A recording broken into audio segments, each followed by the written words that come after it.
The headlights cut through darkness as Kevin Rourke's pickup truck rolled into his driveway at 1:47 a.m. 3 days of union negotiations in Pittsburgh had drained him, but over time, pay would cover Owen's school expenses. His throat was raw from shouting over corporate lawyers who treated his members like disposable equipment. He stepped into crisp October air, breathing familiar scents, fallen leaves, wood smoke, Mallory's expensive perfume. Kevin, wait up! Mrs. Tilley's voice pierced silence. The 70-year-old retired nurse hustled across the street in her bathrobe, clutching a thick blanket. Her silver hair was disheveled, tear tracks visible on weathered cheeks. "Thank God you're back. Your boy—" She paused, catching breath. "He was outside all night in pajamas, crying his heart out." Kevin was shocked. "What are you talking about?" "Found him around midnight, shivering by your back door like a lost puppy. Poor thing was pounding on it with little fists, screaming for his mama." Mrs. Tilley's hands trembled. "I wrapped him up, brought cocoa. He kept saying, 'Mommy told me I'm not her son anymore.'" "She doesn't want me." Kevin sprinted toward his house, keys jangling. He burst through the front door, rattling picture frames. The living room glowed blue from television light. Mallory sprawled across expensive leather couch, wine glass in hand, scrolling TikTok videos. Her blonde hair was perfectly styled, makeup flawless despite the hour. She wore silk nightgown costing more than most weekly paychecks. "Where's Owen?" His voice was steel-wrapped in fury. Mallory didn't look up from phone screen. "Asleep. Where else would he be at 2 a.m.? Her tone was bored, dismissive, like Kevin interrupted something important. "Mrs. Tilley said, 'That old hag needs to mind her business.'" Mallory's finger swiped through another video. "She's losing her marbles. You know how senile types get." Kevin took stairs 3 at a time, work boots pounding hardwood. Owen's bedroom door was open, race car bed empty and cold. Dinosaur sheets pulled back as if someone got up for water and never returned. His stuffed elephant, Mr. Peanuts, sat alone on pillow. He checked bathroom, closet, under bed. Nothing. Downstairs, Kevin's hands shook with volcanic rage as he grabbed Mallory's shoulders. "Where is my son? Get your filthy hands off me!" She jerked away, wine sloshing over silk nightgown. "He's probably hiding somewhere, being dramatic. You know how sensitive he gets when you come home worked up from union meetings?" Kevin noticed something that dropped his stomach. When Mrs. Tilley brought Owen back, there'd been a red welt across his left cheek, a mark he hadn't seen clearly in panic but now remembered. The shape was wrong for accident. It looked like fingers, adult fingers. He stalked to back door. A heavy chain lock was installed at eye level, industrial grade, warehouse type. Definitely wasn't there when he left Pittsburgh. Metal was cold, recently used, with fresh scratches around bolt mechanism. "What's this chain for, Mallory?" Her eyes darted away like guilty sparrows. "Security. With you gone so much, I need to feel safe. There's been break-ins." Kevin speed dialed Jimmy at Murphy's gas station across street. Old-timer answered second ring. "Jimmy, it's Kevin Rourke. I need to see security footage from tonight. About my son. Emergency." 20 minutes later, Kevin stood in cramped office watching grainy footage. Timestamp read 11:43 p.m. There was Owen, 9 years old, barefoot in Superman pajamas, too thin for 40-degree night, pounding on back door with tiny fists. Audio was faint but audible. Kevin heard his son's desperate cries. "Mommy, please, I'm sorry. I didn't mean to be bad. Let me in. It's cold." Footage showed Owen circling house like lost animal, trying windows that wouldn't budge, pushing against locked front door. For 37 agonizing minutes, Kevin watched his child cry and beg before Mrs. Tilley appeared with blanket. Kevin's vision went red. He copied footage to phone and drove home in deadly silence. Mallory was still on couch watching Netflix about wealthy housewives and affairs. She looked up with mock concern. "Find him? Told you he was probably hiding." "Owen's always dramatic." Kevin's voice was Arctic wind. "Pack a bag, now." "Excuse me?" She laughed like breaking crystal. "I'm not going anywhere. This is my house, too." Kevin climbed stairs without another word. He found Owen in Mrs. Tilley's guest room, finally asleep, but shivering despite 3 quilts. Boy's cheek bore clear handprint-shaped bruise, purple and swollen.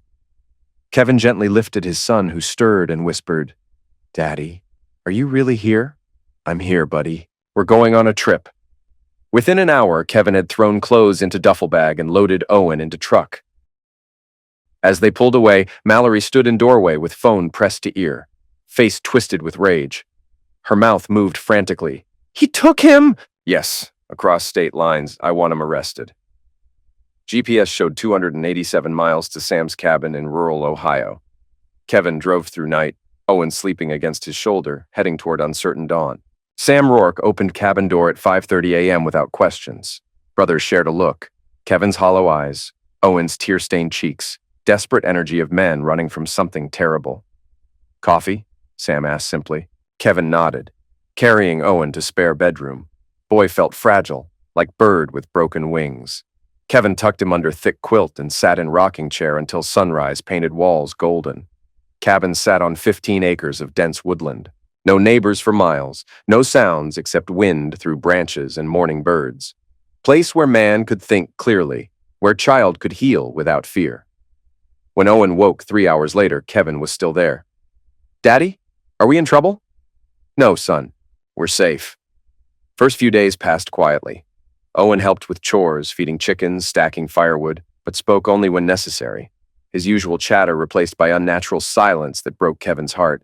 At night, Owen clung to Kevin like drowning child. He'd check windows 3 times before bed, test door locks, ask Kevin to promise he wouldn't leave.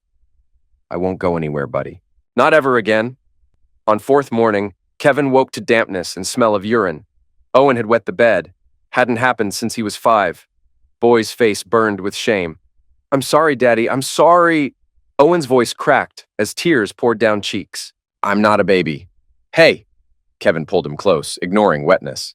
"Accidents happen, let's get you cleaned up." Kevin stripped sheets without comment, ran warm bath with bubbles, told stories about brave knights and dragons. Later, hanging laundry, Kevin noticed his hands shaking with barely controlled rage. Breakthrough came on day 6. Owen sat on front steps, throwing pebbles at rusty coffee can. "There was a man," Owen whispered suddenly. "Not you. A different man." Kevin's blood froze, but kept voice steady. "What man, buddy?" "He was in your bedroom, with Mommy. They were kissing and touching." Owen's voice cracked. "I got thirsty and went downstairs for water. Saw them through crack in door." Kevin's fists clenched white-knuckled tight. "The man saw me looking, got really mad, hit me right here." Owen touched cheek.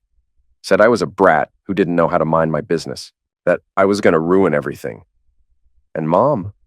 Owen's eyes filled with tears. "She said I ruined her night, that I wasn't her son anymore if I was going to spy on her. She told me to get out and think about what I did wrong." "She locked the door behind you?" Owen nodded miserably. "Put that chain on while I was standing there. Said if I told you, the man would come back and hurt us both, that it would be my fault if something bad happened." Kevin pulled Owen into lap, struggling to keep voice calm while murder raged through thoughts. "Son, listen carefully. You did nothing wrong. Nothing. Do you understand?" Owen nodded against father's chest. That night, after Owen fell asleep clutching Mr. Peanuts, Kevin sat on porch with Sam and whiskey bottle. His brother waited while Kevin told him everything. "What's your move?" Sam asked finally. Kevin's eyes were cold as winter steel. "I'm gonna destroy her, both of them, completely and forever." Kevin drove to Columbus next morning, hired 2 people, Patricia Vance, divorce attorney known for scorched earth tactics, and Marcus Webb, private investigator specializing in marital cases. "I want everything," Kevin told them. "Financial records, phone records, hotel receipts, parking tickets. I want to know every breath they've taken." Webb worked immediately. Within 48 hours, discovered Mallory had opened checking account under maiden name, Morrison, 6 months earlier. She'd been siphoning money from joint account in $500 increments, building nest egg worth nearly $18,000. "She's been planning this," Webb reported. "This wasn't spontaneous. Credit cards you don't know about, post office box in Westerville." Kevin studied bank statements. Dates corresponded with his work trips. Every time he left town, money disappeared. "There's something else," Webb continued. "Same car shows up every Tuesday and Thursday around 2 p.m. Black BMW, license plate JTK 4491. Registered to Travis Keener, age 41, married with 2 kids. Pharmaceutical sales rep for Meridian Health." Kevin memorized the name. "How long?" "Based on timing, at least 4 months. Your neighbor remembers seeing BMW since spring." That evening, Sam made observation that changed everything. "You ever wonder why that Echo Dot in your hallway stays plugged in?" Mallory hates technology, but kept that thing active. Kevin felt electricity shoot through nervous system. He logged into Amazon account with shaking fingers. Echo device was still connected, still recording when triggered by keywords. Heart hammered as he scrolled activity logs. There it was, October 15th, 11:31 p.m. Triggered recording during incident. Kevin downloaded audio file with trembling hands. Quality was poor, but voices clear enough. Mallory. He wasn't supposed to see anything. I told him to stay in room. Male voice. Relax. Kids forget stuff. He probably didn't understand what he saw. Mallory.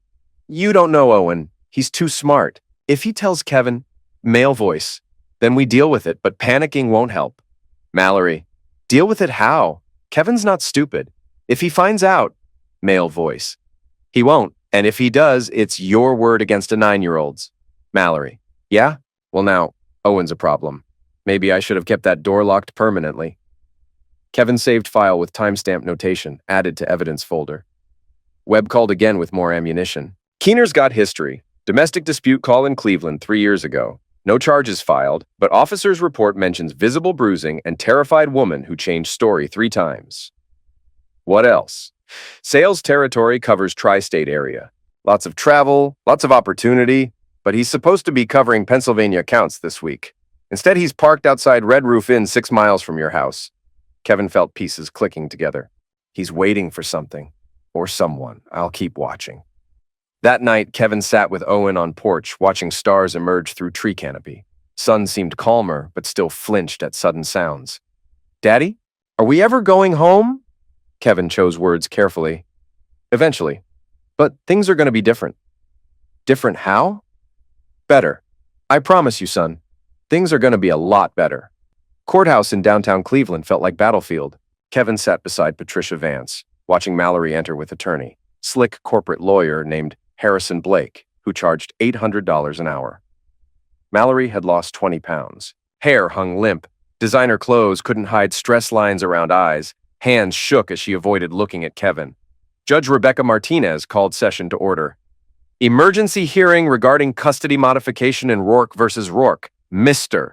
Blake, your client requests immediate return of minor child and filed kidnapping charges. Miss Vance, your client seeks full custody and protection orders. Mr. Blake, you may begin. Blake stood smoothly.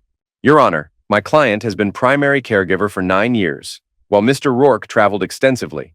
He took child without permission, crossing state lines in parental abduction. Mrs. Rourke has documentation showing Mr. Rourke's unstable behavior, explosive temper, obsessive personality making him potentially dangerous. Dangerous how? Documented anger management issues from high-stress union work. My client has witnesses who'll testify to volatile outbursts, unreasonable control demands, paranoid accusations about her friendships. Kevin's jaw tightened, but Vance placed calming hand on arm. Your Honor, Vance began, rising with confidence, we'll let evidence speak for itself. She approached bench with thick folder. First, security footage from Murphy's gas station. Taken night in question. Bailiff set up laptop. Courtroom held breath as footage showed Owen in Superman pajamas, pounding locked door while crying for 37 minutes. Blake objected desperately. Your Honor, this footage is out of context. Second, Vance continued mercilessly, medical documentation from Dr. Sarah Kim at Columbus Children's Hospital, examining minor child 3 days after incident. She handed copies to Judge and Blake. Medical report detailed facial contusions consistent with adult-sized handprint, stress-related bedwetting, symptoms of acute psychological trauma.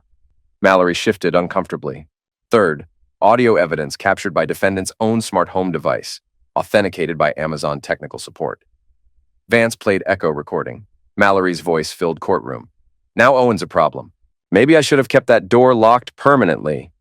Male voice responding, it's your word against a 9-year-old's. Judge Martinez leaned forward. Is that your voice, Mrs. Rourke? Mallory's face went pale. That's taken out of context. We were just talking hypothetically. About locking your son outside permanently? Blake stood quickly, sweat beading forehead. Your Honor, this recording was obtained without consent. In defendant's own home, using her own device connected to account she had access to, Vance countered. Perfectly legal under Ohio surveillance statutes. Judge nodded grimly. Continue. Finally, Your Honor, we call minor child to testify. Owen entered holding victim's advocate's hand, wearing pressed khakis and button-down shirt that made him look impossibly small. Witness chair had to be adjusted so he could see over bench. Owen, do you understand why you're here? Yes, ma'am. To tell truth about what happened. And you promise to tell truth even if it's hard? Yes, ma'am. My daddy says telling truth is always right even when it hurts. Vance approached gently. Owen, can you tell us what happened the night your daddy was in Pittsburgh? Owen's voice was steady but quiet. I got thirsty and went downstairs for water. I saw Mommy with a man who wasn't Daddy in their bedroom. They were kissing and touching without clothes. Several people gasped. Blake scribbled frantically. What happened when they saw you? The man got really mad, grabbed me and hit me and called me a brat who didn't know how to mind my business. Owen touched cheek. Mommy said I ruined her special night and that I wasn't her son anymore if I was going to spy on her. What happened next? She told me to get out and think about what I did wrong. Put the chain on door while I was standing there. I tried to tell her I was cold, but she said I deserved to be cold for being bad. How long were you outside? Really long time. I was scared and shivering and feet hurt from concrete. I tried all windows, but they were locked too. Mrs. Tilly found me and gave me hot chocolate. Blake's cross-examination was brutal but ineffective. Owen's story never wavered. Owen, you know lying is wrong, don't you? Yes, sir. Sometimes when children are stressed, they imagine things. Could you be imagining some of this? Owen considered seriously. No, sir. I remember everything. I remember the man's voice and how Mommy's face looked when she put chain on. I remember how cold concrete felt on feet and how much face hurt where he hit me. Do you want to live with your daddy more than your mommy? Owen's answer stopped courtroom cold. I want to live somewhere safe, where people don't hit me or lock me outside or make me keep scary secrets. I want to live where grown-ups protect kids instead of hurting them. When Blake finished, Judge Martinez called 15-minute recess. Kevin watched Mallory confer urgently with attorney, voice rising despite efforts to whisper. When court resumed, Judge's tone could have frozen hellfire. I've reviewed all evidence. Security footage is unambiguous and disturbing. Medical evidence is consistent with physical trauma. Audio recording demonstrates willful endangerment and psychological maltreatment. Most importantly, child's testimony is credible and corroborated by multiple sources. She turned to Mallory. Mrs. Rourke, your actions constitute child endangerment under Ohio Revised Code 2919.22. I'm granting full temporary custody to Mr. Rourke, effective immediately. Mallory shot to feet. This is insane! That recording wasn't supposed to be public. You can't believe everything a 9-year-old says. It's your own house, Mrs. Rourke. Your own words. Your own device. Judge Martinez's voice could have shattered steel. I'm also issuing restraining order prohibiting contact with minor child pending full custody evaluation. Furthermore, I'm ordering prosecutor's office to review this case for potential criminal charges, including child endangerment, abandonment, and intimidation of minor witness. Blake whispered urgently in Mallory's ear, but she shook him off. This is all Kevin's fault, she screamed, facade cracking completely. He planned this whole thing. He's turning everyone against me. That kid is lying. Bailiff stepped forward, but Judge Martinez raised hand. Mrs. Rourke, your outburst has been noted for record and speaks to emotional instability. Mr. Blake, control your client or I'll hold her in contempt. Kevin felt no satisfaction leaving courthouse. Owen held his hand tightly, and that trust was all that mattered. But he knew this was just opening battle. Real war was about to begin. Kevin spent next 2 weeks orchestrating Mallory's complete destruction with surgical precision. Protective father was gone, replaced by something calculating and merciless. First target, her career. Mallory worked as financial coordinator at Premier Medical Group, handling patient billing for over 200 physicians. Kevin discovered she had access to patient financial information and had been using company computers for personal business, managing secret Morrison account and researching divorce attorneys during work hours. Kevin documented her digital footprint. He photographed her car in Premier parking lot during lunch hours when she should have been working but was meeting Travis at hotels. He obtained parking receipts coinciding with supposed work schedule. Most damaging, he discovered she'd been accessing patient credit reports to help Travis identify wealthy targets for pharmaceutical sales. Kevin anonymously tipped off Premier's compliance department with detailed dossier about unauthorized account activity by employee with access to protected health information. HIPAA violation alone could result in federal charges. Within 48 hours, Mallory was suspended. Within a week, terminated and faced potential federal prosecution for healthcare fraud. Next target, Travis Keener. Webb's surveillance revealed Travis was using company time and resources for a fare. He'd been billing Meridian Health for meals and hotel rooms while conducting personal business, claiming legitimate sales calls that never happened. Worse, he'd been storing pharmaceutical samples in Mallory's house. Serious federal regulation violation. Kevin placed anonymous call to Meridian Health's corporate ethics hotline, providing dates, times, GPS locations, photographic evidence. He also contacted DEA's Pharmaceutical Diversion Unit, reporting suspected sample mishandling and possible black market distribution. Investigation moved with federal efficiency. Travis was terminated within days and faced charges for unlawful distribution of controlled substances, fraud against employer, violation of pharmaceutical handling regulations. But Kevin wasn't finished. He knew Mallory and Travis would panic when careers imploded. Desperate people make desperate moves, so he set trap as carefully constructed as spider's web. Kevin posted on social media about taking Owen camping in West Virginia for weekend, complete with photos from previous trip that he altered metadata to suggest current location. He checked into hotel 300 miles away using credit card, left false digital trails suggesting they were hours from home. Bait worked perfectly. Saturday night at 11:47 p.m., Webb called with urgent news. They took it hook, line, and sinker. Travis is at your house right now with tool bag trying to break into basement. Mallory's in car acting as lookout. Kevin was actually 30 minutes away, parked in Sam's truck at end of street with lights off. He drove home with brother, both men carrying Louisville Slugger baseball bats. They found Travis in Kevin's basement, rifling through storage boxes with flashlight and electronic device that looked like bug detector. Man was bigger than expected, 6'2", probably 220 pounds of soft muscle from expensive gym memberships. But he moved like someone who'd never been in real fight. Looking for something specific? Kevin asked from basement stairs, voice carrying quiet menace of absolute certainty. Travis spun around, flashlight beam wavering. Jesus Christ, I thought you were camping in West Virginia? Funny thing about social media. Sometimes it lies. Kevin descended slowly, each step deliberate.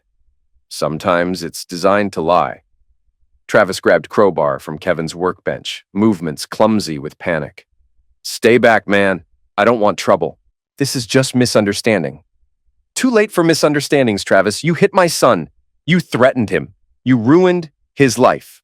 Kevin's voice was cemetery quiet. Now it's time to pay.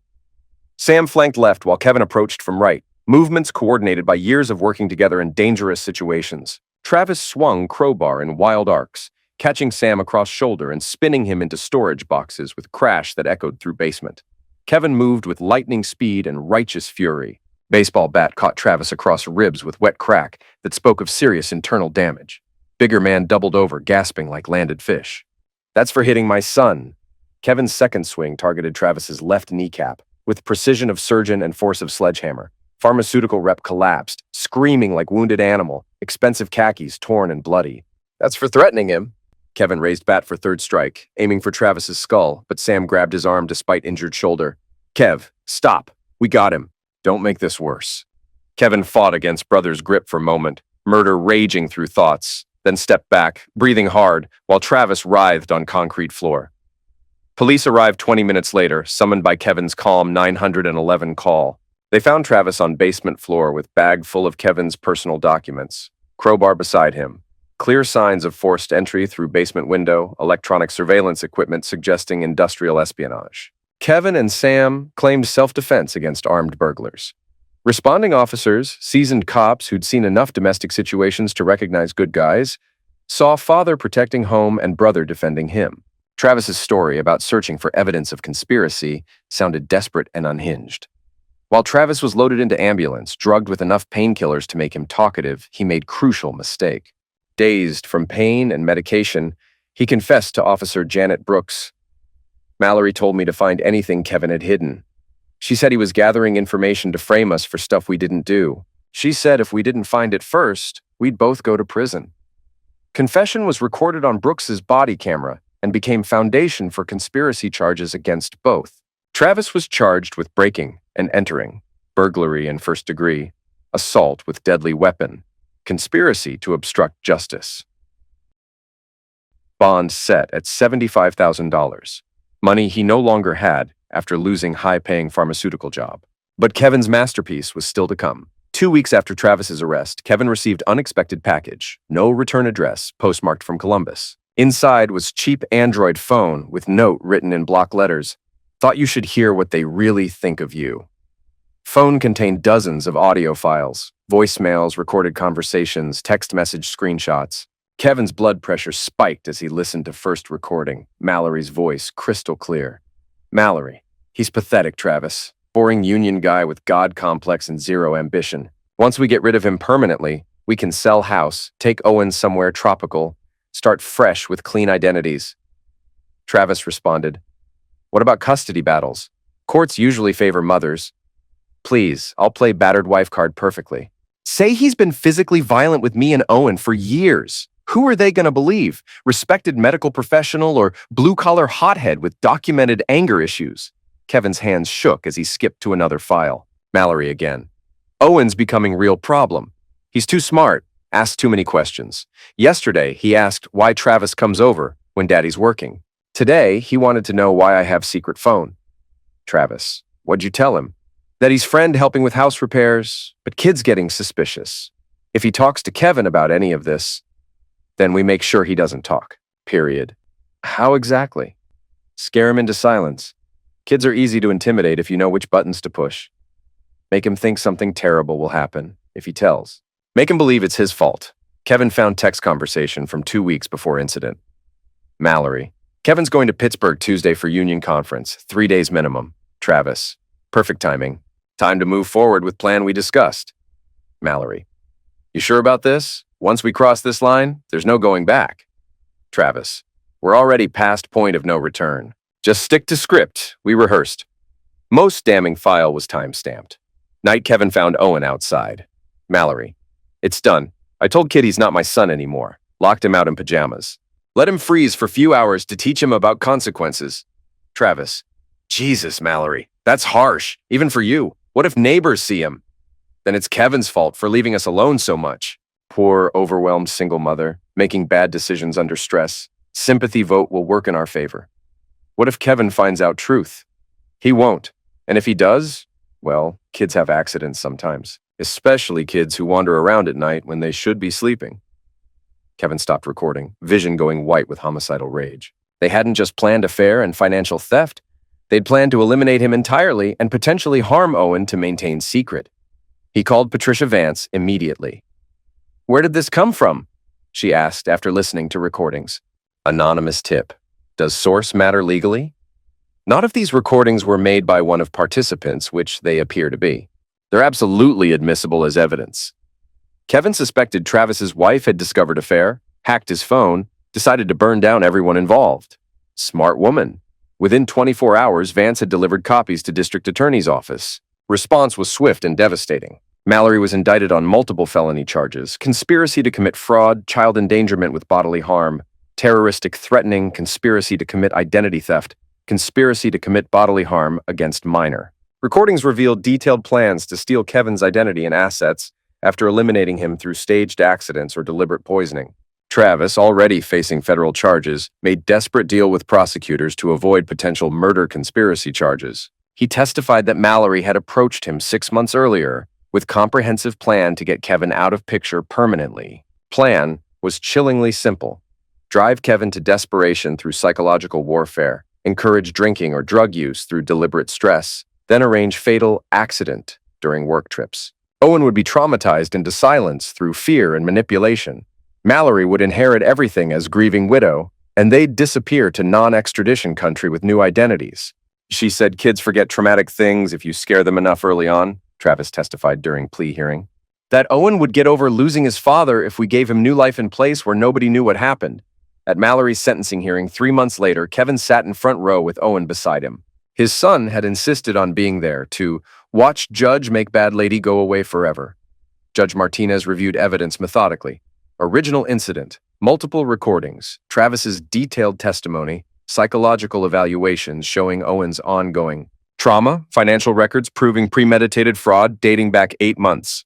Mrs. Rourke, your actions represent fundamental betrayal of most sacred trust in human society, that between parent and child. You endangered your son's physical safety, psychological well-being, and his very life to pursue selfish criminal agenda. You conspired to commit fraud, identity theft, and potentially homicide. You used your own child as weapon against his father and threatened him with further violence to maintain criminal conspiracy. Mallory stood silently in orange prison scrubs, expensive lawyer having advised her to show remorse she clearly didn't feel. She'd lost 40 pounds, hair was gray and unkempt, designer clothes replaced by county jail uniforms. The court sentences you to 15 years in Ohio State Penitentiary for women, with eligibility for parole after 10 years served. You are permanently prohibited from any contact with your biological son and forfeit all parental rights under Ohio family law. Additionally, you will serve 5 years supervised probation upon release, during which you are prohibited from having unsupervised contact with any minor children. As bailiff led Mallory away in shackles and chains, she turned toward Kevin and Owen. One final time, her eyes held no remorse, no regret, no acknowledgement of evil she'd committed, only pure hatred and unspoken promise of eventual revenge. Kevin pulled Owen closer, whispering, "It's over, buddy. She can't hurt us anymore."